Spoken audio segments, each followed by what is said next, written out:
Dressed in his finest tunic, the Athenian engineer Perilos proudly presented his creation in the inner courtyard of the tyrant Phalaris's palace. The polished bronze shone dazzlingly under the midday Sicilian sun, forcing the courtiers to squint. This was not merely a torture device. It was a brilliant acoustic instrument. A system of pipes and valves inside the hollow bull was designed to transform screams of agony into a melodious lowing, like the roar of a real animal. Phalaris, captivated by the idea, declared that such a perfect creation must be tested immediately. He wanted to personally verify the purity of its sound. On his command, guards seized Perilos himself and forced him inside the red-hot bronze. Thus, the genius who created the most sophisticated machine of pain of his time became its first test subject. His screams, transformed by the mechanism, echoed through the palace like a triumphant roar. This incident is not just a historical anecdote. It is the starting point of our investigation and the key to a central mystery. Why did the most advanced civilizations, the creators of philosophy, law, and art, invest their best intellectual resources into the engineering of unbearable pain? The paradox of the brazen bull was not a singular glitch in the code of civilization. It was the rule. This brings us to our first question. Why was the longest and most excruciating execution in history, scaphism, which could last up to 17 days, invented not by savage nomadic tribes, but by the Persians, the creators of one of the most organized and culturally developed empires of antiquity? The second question is even more unsettling. Why did the Roman Empire, which gave the world the foundations of jurisprudence, spend more resources organizing mass executions in the arena, the so-called damnatio ad bestias, than on the construction of some vital aqueducts? Calculations based on data from the 100-day Games celebrating the opening of the Colosseum show that over 9,000 wild animals were killed in that period alone. This would have been enough to completely decimate the fauna of an entire modern country, such as Lebanon. These are not rhetorical questions. They have concrete, frighteningly logical answers that we will uncover in the course of our investigation. The answers to these two paradoxes will be given in the third and sixth parts of this film. The common perception of ancient executions is that they were a manifestation of savagery, of unbridled and primitive rage. This simplification hides a terrifying truth. By the end of this investigation, you will no longer see chaos in these methods. You will learn to recognize three layers within them. The first, complex engineering systems, where every element was calculated for maximum physical or psychological effect. The second, powerful tools of political propaganda capable of controlling the minds of millions. And the third, most disturbing layer, perverse forms of art, where agony became an object of aesthetic contemplation. We will not simply show you the horrors of the past. Together, we will crack the code of cruelty, a set of principles and mechanisms that allowed civilization to use pain as a technology and a resource. You will see how the echo of this code still resonates in our world today. To ensure you don't get lost in this dark labyrinth, here is a map of our journey. We will stop at 3 key milestones, each revealing a new layer in the mechanisms of cruelty. Here is what awaits you. In 3 minutes, we will open up the brazen bull and, using its acoustic system as an example, understand how engineering turned agony into art. In 11 minutes, we will find ourselves in the stands of the Colosseum, and by analyzing execution by wild beasts, see how death became the greatest political show in history. In 19 minutes, we will reach the climax, the Chinese execution of Lingqi, and understand how a technology was developed not to kill the body, but to erase a person's soul from history. Our journey begins now. First stop, Sicily, 6th century BC, the court of the tyrant Phalaris, where a brilliant engineer is about to present his most lethal creation. How could a scream of unbearable pain become an object of aesthetic pleasure? In the court of the tyrant Phalaris, the Athenian engineer Perilos proposed not just an instrument of execution, he proposed a musical instrument that played on the strings of agony. His design was brilliant in its simplicity, a hollow bronze statue of a bull under which a fire was lit. Inside was a complex system of pipes and resonators that, he claimed, would transform the victim's screams into a melodious and powerful roar. The inventor was trying to please a cruel ruler. However, the reality turned out to be far more twisted. Phalaris ordered Perillos executed not for a crime, but because he wanted to personally test the acoustics. The execution became a monstrous acceptance test of an art object, where the creator's life was the price of a quality demonstration. The successful test confirmed it. The art of cruelty was born. The irony of fate is that 16 years later, the deposed Phalaris was himself burned in the same bull, bringing the circle to a close. The instrument consumed both its creator and its commissioner. And if the bull was the pinnacle of aesthetic cruelty, what can be considered the pinnacle of cruelty stretched over time? Why was the bull made specifically of bronze? Stone would have been cheaper and iron stronger. The choice of this expensive metal was based on cold engineering calculations. Bronze and its alloys, much like in bells, possess unique acoustic properties. At the same time, its high thermal conductivity ensured rapid and even heating, like a cast iron skillet. It was the optimal material from a physics standpoint. But the picture changes when we add politics. The polished bronze, gleaming in the Sicilian sun, shone like pure gold. This turned the death machine into a luxurious monument, visible from afar, a symbol of the absolute power of a tyrant who could afford to grant his enemies a golden death. Diodorus Siculus mentions the most gruesome detail. The bull's head contained a system of tubes designed for incense. The smoke from the burning flesh, mixing with herbs, would exit through the nostrils as fragrant fumes. Horror was transformed into a ritual performance. This engineering could not only embellish death, but also prolong it almost indefinitely. How can we distinguish a grim fairy tale from historical fact? Many modern historians claim the brazen bull is a propagandistic legend invented to tarnish Phalaris's name. So where is the truth? The skeptics' arguments are logical. There are no archaeological findings of the bull itself, and the descriptions come from later authors who may have exaggerated. It seems like just another horror story from antiquity. But the facts refute this convenient theory. First, there is the testimony of the historian Diodorus Siculus, who described the device in detail. Second, archaeologists have found numerous hollow bronze statues in Greece and Sicily from that period, made with the same casting technology. The technological basis for creating the bull existed. The legend was so influential that the Roman general Scipio Aemilianus, after destroying Carthage in 146 BC, mentioned seizing this very statue as a major trophy, which he returned to the inhabitants of Acragas. They believed in its reality. But even the most artistic death pales in comparison to an execution that turned the human body into a multi-day feast. The story of the brazen bull proves that sophisticated cruelty is a product not of barbarism, but of a civilization possessing technology, resources, and imagination. Here, cruelty first became a form of art. While the Greeks used inanimate metal to create an instantaneous theater of death, the engineers of the Persian Empire turned to life itself. They developed a method that harnessed the forces of nature, the biological processes of decay and parasitism, to create an execution that stretched on for weeks. We now move from Greece to Persia to explore an execution whose goal was not the aesthetics of sound, but the maximum prolongation of humiliation and physical decomposition.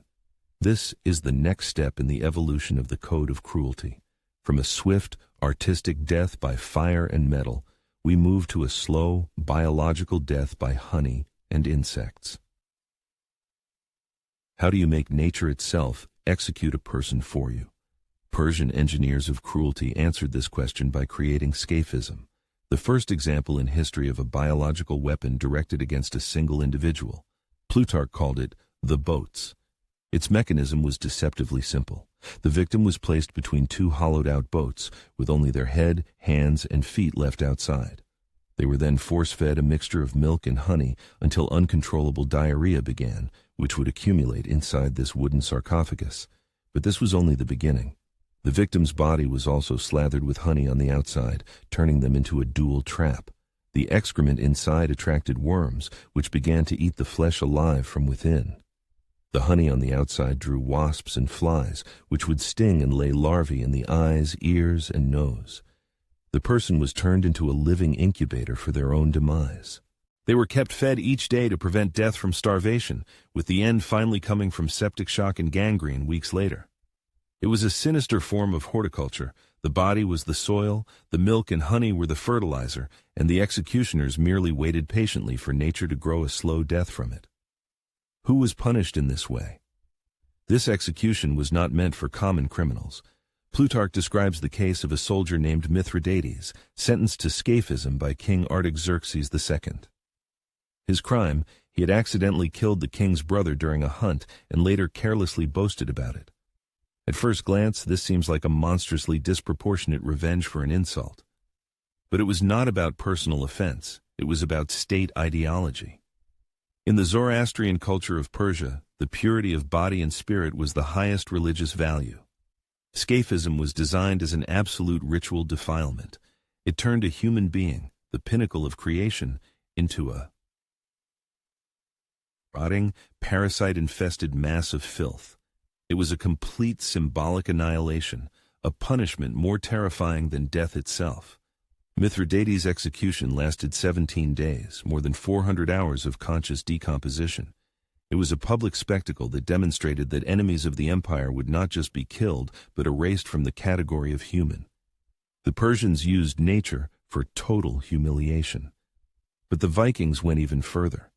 They used anatomy to create a ritual symbol. Could this be just a fabrication? Plutarch was Greek, and the Greeks often demonized their Persian enemies. Skeptics point to the absence of any mention of scaphism in Persian sources. This seems like a logical argument, similar to the doubts about the reality of the brazen bull. But three facts suggest otherwise. First, the physiological precision of Plutarch's description points more to an eyewitness account than to fiction. Second, modern reconstructions confirm that such a method would indeed lead to the described consequences. And third, most importantly, this execution fits perfectly within the system of Persian justice, where humiliation and defilement were key elements of punishment. Now we can give a direct answer to the question posed at the beginning. The Persian Empire created scaphism not because it was savage, but precisely because it was a highly developed civilization. It was a systemic, deliberate, and resource-intensive execution that required the daily work of attendants. It was the product of cold, ideological calculation, not primitive rage. Scaphism was the apex of cruelty stretched over time. Its goal was dehumanization. It erased the boundary between a living person and decaying matter, turning biology into the most sophisticated executioner. While the Persians achieved humiliation by distancing themselves from the process and letting nature do the dirty work, in the cold north of Europe, there existed a ritual that demanded the executioner's maximum and surgically precise involvement.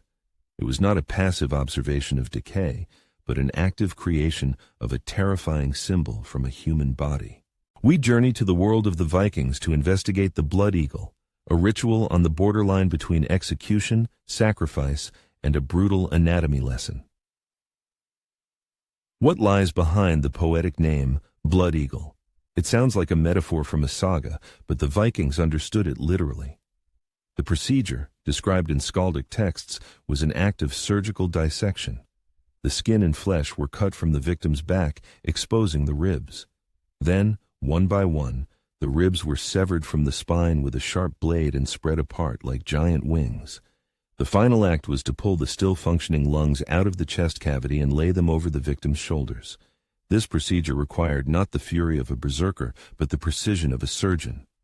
The cuts had to be made exactly along the spine's fibers so the ribs would open rather than break. The highest honor for the victim was to endure this torment in silence, proving their fearlessness. The execution became a final dialogue between two warriors. But was this ritual a reality or merely a figment of the skald's imagination? For decades, historians have debated whether the blood eagle actually existed. Skeptics argued that the descriptions in the sagas are vague and could be mistranslations of Old Norse idioms, or that it was Christian propaganda demonizing pagans. However, recent research is changing the picture. First, the ritual is described in several independent sagas. Second, modern pathologists confirm that the procedure is anatomically possible. In 2021, researchers from Kiel University used computer modeling to prove that the ritual was feasible with the weapons of that era. The blood eagle was likely not a common execution, but a rare, elite ritual. But even if it is a myth, its very popularity speaks to the value Vikings placed on the idea of absolute revenge. The Vikings created a ritual for select enemies, but one civilization put public cruelty into mass production, making it the primary tool for governing an empire. For what crime could a person be sentenced to such a fate? The most famous story is the execution of King Ella of Northumbria. He killed the legendary Ragnar Lothbrok by throwing him into a pit of snakes. In response, Ragnar's sons captured Ella and subjected him to the blood eagle. On the surface, it is simple revenge. But the sagas point to a deeper meaning. It was a ritual sacrifice to Odin, the god of war. The execution ceased to be an act of human justice and became a sacred rite. For the Vikings, such a death was both the most terrible punishment and the highest form of acknowledging an enemy's status. An unworthy opponent would have simply been killed. The blood eagle was an honor reserved for an equal, whose death had to be marked by a great ritual. From rituals for elite enemies, we move to mass executions for all who dared to challenge authority. The blood eagle, whether real or mythical, shows how execution can be intertwined with religion, honor, and ritual. It was an exclusive form of cruelty, full of symbolism understood only within a specific culture. While the Vikings practiced bespoke ritualistic cruelty, the Roman Empire industrialized it. It developed methods that were understood by everyone, from senator to slave, and which became symbols of its limitless power. We will examine two execution systems that Rome perfected, one for the slow, public humiliation of an individual, the other for a bloody mass spectacle to control the mob. Let's start with the one that became the most famous symbol of suffering in world history. Everyone knows about crucifixion, but almost no one understands what victims actually died from. It was not from blood loss from the nailed limbs. The real killer was slow asphyxiation. In a suspended position with arms spread, the victim's chest was locked in a state of exhalation. To take a single breath, one had to push up on the nailed feet and lift the entire body, which caused excruciating pain. It was like trying to surface from underwater with your hands tied. Every breath required a superhuman effort to overcome gravity. Every exhale was a fall back into the abyss of suffocation. Roman executioners were engineers of this pain. They could prolong the agony for up to 3 days by installing a small footrest, the settle. If the execution needed to be expedited, they would simply break the victim's legs, depriving them of support and condemning them to a quick death by suffocation. But why was it so complicated? The Romans did not invent crucifixion. They borrowed it from the Carthaginians and Persians. But it was Rome that transformed this execution into a systematic, legally codified instrument of state policy with one shocking nuance. By law, a Roman citizen could not be crucified under any circumstances.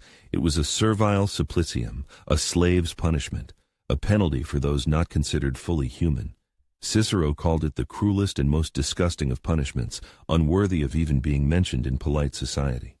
It was not just murder, but a public, legally formalized stripping of human status. Humiliation was just one part of the Roman show. The other required a much grander scale. The largest mass crucifixion in history occurred after the suppression of Spartacus's revolt in 71 BC. 6,000 captured slaves were sentenced to the cross. But they were not executed in one place. The crosses were erected along the entire Appian Way, the main artery of Italy, for 200 kilometers from Capua to Rome. This was not an execution. It was a gigantic installation of terror. A 200-kilometer gallery of death, seen by everyone traveling to the capital, which communicated without words. This is what happens to those who challenge Rome. 6,000 crosses, spaced 35 meters apart, turned the road into a 2-day journey through a corridor of agony. It was the most effective and graphic form of state propaganda, justifying any expense. But if the cross was an advertisement of terror for those traveling to Rome, what was the main show for those already living within it? Crucifixion was the pinnacle of Roman engineering of pain and public humiliation. Its power lay in its slowness, its public nature, and its status as a slave's punishment. It was a static monument to suffering, an eternal reminder of the power of the law. But to manage the seething passions of urban mobs, something different was required. What was needed was not static horror, but a dynamic, thrilling, and bloody spectacle capable of channeling the aggression and ecstasy of the masses. Thus, the arena was born, and with it, damnatio ad bestias, execution by being torn apart by wild beasts. We journey to the Colosseum to understand how death became the greatest political show and the most popular entertainment in human history. Execution by wild beasts seems like a primitive slaughter. Unarmed convicts, hungry predators, a predictable outcome. This is an illusion. The Colosseum was not just a bowl, but a highly complex theatrical machine. Beneath the arena lay the hypogeum, a multi-level labyrinth with dozens of freight elevators and hidden trapdoors. This allowed the show's directors to make lions or bears appear from beneath the ground at any point, turning chaos into orchestrated terror. The hypogeum was the lungs of the Colosseum, inhaling a threat only to exhale it violently upon the spectators. Execution became a perverse art. Myths were reenacted on the arena floor, where a convict playing Orpheus would be torn apart by real bears. Where did this endless stream of performers come from? The numbers initially just seem large. Pompey the Great once brought 600 lions into the arena. Emperor Augustus arranged for the killing of 3,500 animals during his reign, but these were just rehearsals. During the 100-day games celebrating the opening of the Colosseum, over 9,000 wild beasts were killed. That is almost twice the entire global population of cheetahs living on the planet today. This entertainment industry led to the complete extinction of species in North Africa and the Middle East, including the Barbary lion. It was a demonstration of absolute power. Rome proved it could import nature itself just to destroy it for the amusement of the crowd. The roar of 50,000 throats, the smell of hot sand, sweat, and fresh blood, the deafening snarl of a leopard drowning out a person's final scream. Imagine yourself there, in the stands. What would you feel? Primal horror or thrilling fascination? Answer honestly. Write just one word in the comments: horror or fascination. Your reaction is the key to understanding the conclusion of our investigation. It erases the comfortable line between a civilized 21st century viewer and a participant in a bloody show. Rome brought the public destruction of the body to a state of engineering perfection. Crucifixion was the slow deconstruction of the flesh. The arena was its rapid and spectacular rupture. This was the apex of cruelty directed at the physical shell. But while Rome was honing the art of killing the body, on the other side of the world, an execution was being developed that went immeasurably further. Its goal was not simply to kill, but to methodically, with surgical precision, erase the very identity of a person from history and even from the afterlife. We have arrived at the pinnacle of the code of cruelty, a punishment that was more terrifying than death itself. How can you kill a person 1,000 times before they die? It defies logic itself. At first glance, the Chinese execution of lingqi, or death by 1,000 cuts, seems like chaotic savagery, the public and slow infliction of numerous wounds over several hours. The goal, it would seem, is obvious: maximum pain. But the facts destroy this picture. The executioner was not a butcher, but a master of anatomy who knew how to cut without severing major arteries to avoid a quick death. The victim was often given opium, not to ease their suffering, but on the contrary, to keep them conscious for as long as possible. This was not arbitrary. It was a bureaucratized procedure. The number of cuts was strictly regulated by law. The process resembled the dismantling of an occupied building. The executioner did not demolish the walls, but carefully removed one brick at a time, ensuring the entire structure didn't collapse prematurely. Behind this surgical precision lay a purpose more terrifying than physical pain itself. An execution lasting up to 3 days seems like something from the Dark Ages, and indeed, lingqi was used in China since the Song dynasty, around the 10th century. This creates a false sense of historical distance, but the shocking truth lies in the dates. This execution was officially abolished only in 1905. There are real documentary photographs of the last public execution by lingqi, taken in the age of the telegraph, the first automobiles, and the dawn of cinema. It happened in the same year that Einstein published his theory of relativity. In these photos, crowds of spectators, including children, watch the procedure not with horror, but as if it were a routine event. This is not an ancient legend, but recent, documented history. But even seeing a real execution does not reveal its most terrible aspect. Why was such a complex procedure necessary? If the goal is pain and death, there are simpler ways. The answer lies in Chinese culture, where the integrity of the body after death was a guarantee of well-being in the afterlife. The body was the vessel for passage into the spirit world. At first glance, lingqi was simply the ultimate form of humiliation. But that is only the surface. Lingqi was a metaphysical execution. By destroying the body piece by piece, it symbolically and literally prevented the spirit from rejoining its ancestors. It condemned the soul to wander eternally as a hungry ghost. It was murder not only in this world, but also in the next, a punishment reserved for the gravest crimes, treason against the emperor or patricide. Lingqi erased a person from the fabric of society, from history, and from eternity itself. Here, cruelty ceases to be merely pain or spectacle. It becomes an instrument of total control over the body, the soul, and memory across generations. We have traveled from the aesthetics of sound in the brazen bull through the biological dehumanization of scaphism to the mass propaganda of the Roman arena. Lingqi incorporates all these elements and elevates them to a new, metaphysical level. Now that we have seen all the exhibits in this museum of inventive cruelty, we are ready to assemble all the pieces of the puzzle. We can answer the main question posed at the very beginning. Why did the most advanced civilizations invest their genius into the engineering of pain? In the final part, we will give the definitive answer to this question. The answer is simple and uncomfortable.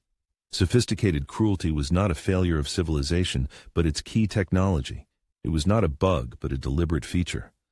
We have seen the arsenal of power. The brazen bull was an instrument for turning pain into art. Scaphism was a technology of biological humiliation. Crucifixion was a giant billboard for state terror. The arena was a pressure release valve for mob aggression, and lingqi was a technology for controlling eternity itself. Cruelty was multifunctional. It was simultaneously law, entertainment, ritual, and propaganda. It was the language in which power spoke to its subjects and its enemies, the language of absolute domination. The ancient forms are gone. But do the principles remain? Cruelty has not disappeared. It has changed its mask. The public humiliation carried by crucifixion lives on today in cyberbullying and cancel culture. The transformation of suffering into a show, as in the Colosseum arena, is reflected in viral videos of violence. The technological sophistication of the brazen bull finds an echo in modern methods of psychological pressure and total surveillance. The instrument has changed. The smartphone has replaced the executioner's knife. But the goal remains the same: control and the demonstration of power. Cruelty is like a river that changes its course. The ancient channel of physical pain has run dry, but the river itself has carved new paths: digital humiliation and psychological pressure. We began this investigation with the story of the engineer Perillos, who was the first to test his own creation. But the circle has closed completely. Years later, the tyrant Phalaris was overthrown by a popular revolt. According to legend, he was executed in the very same brazen bull he so admired. The machine of pain consumed both its creator and its commissioner. This is not just an irony of fate, it is an eternal law. Cruelty, once unleashed upon the world, inevitably consumes the one who created it. The border between civilization and barbarism is not a wall, but a thin line, a line that each of us draws every single day. We have cracked the code of cruelty. We have seen its engineering genius, its political calculation, and its perverse aesthetics. Now, one last question remains, addressed to you. After all you have seen, what do you believe is the primary driver of such cruelty? Is it the dark nature of humanity itself, which enjoys the suffering of others? Or is it the cold calculation of power, for which fear is the most effective tool of control? No long arguments are needed. Just write one word in the comments: nature or power. Let's see what we should fear more, the monster within us or the system above us.